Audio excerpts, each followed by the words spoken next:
അപ്പോൾ നമ്മൾ കഴിഞ്ഞ ദിവസം റിവ്യൂ ചെയ്ത G-Starന്റെ 100+100 ഓഡിയോ ഔട്ട് വരുന്ന USB മൊഡ്യൂൾ നിങ്ങളെല്ലാവരും കണ്ടു കാണും. അപ്പോൾ അതിന് എങ്ങനെയാണ് ARC അല്ലെങ്കിൽ ഒരു ഒപ്റ്റിക്കൽ ഇൻപുട്ട് ഒക്കെ കൊടുക്കാൻ പറ്റുന്നതെന്ന് പലരും നമ്മളോട് ചോദിച്ചിട്ടുണ്ട്.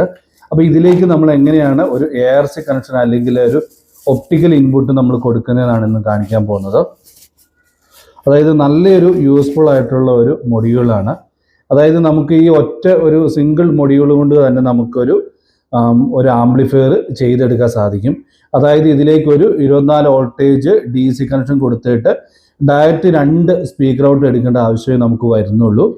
അല്ലാതെ വേറെ ഒരു എക്സ്ട്രാ ബോർഡിൻ്റെ ആവശ്യങ്ങളൊന്നുമില്ല. ഒരു 100+100 ഓഡിയോ ഔട്ട് എടുക്കാൻ പറ്റുന്ന നല്ലൊരു USB മൊഡ്യൂളാണ്. അപ്പോൾ ഇതിലേക്ക് നമ്മൾ എങ്ങനെയാണ് ഒരു ARC ഇൻപുട്ട് കൊടുക്കുന്നതെന്നാണ് നമ്മളൊന്ന് കാണിക്കാൻ പോകുന്നത്.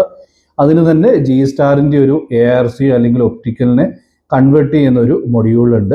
ഇതേപോലെ നമുക്ക് ഇതിൻ്റെ കൂടെ തന്നെ നമുക്ക് കിട്ടുന്നുണ്ട്. അപ്പോൾ ഇത് ഇങ്ങനെ ഒരു പാനൽ സഹിതമാണ് നമുക്ക് വരുന്നത്.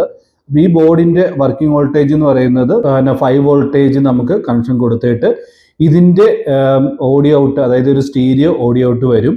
അത് ഈ മൊഡ്യൂളിൻ്റെ ഓക്സ് ഇൻപുട്ടിലേക്ക് കൊടുത്താൽ നമുക്ക് വളരെ സിമ്പിളായിട്ട് ഇതിലേക്കൊരു ഒപ്റ്റിക്കൽ കണക്ഷൻ കൊടുക്കാൻ സാധിക്കും.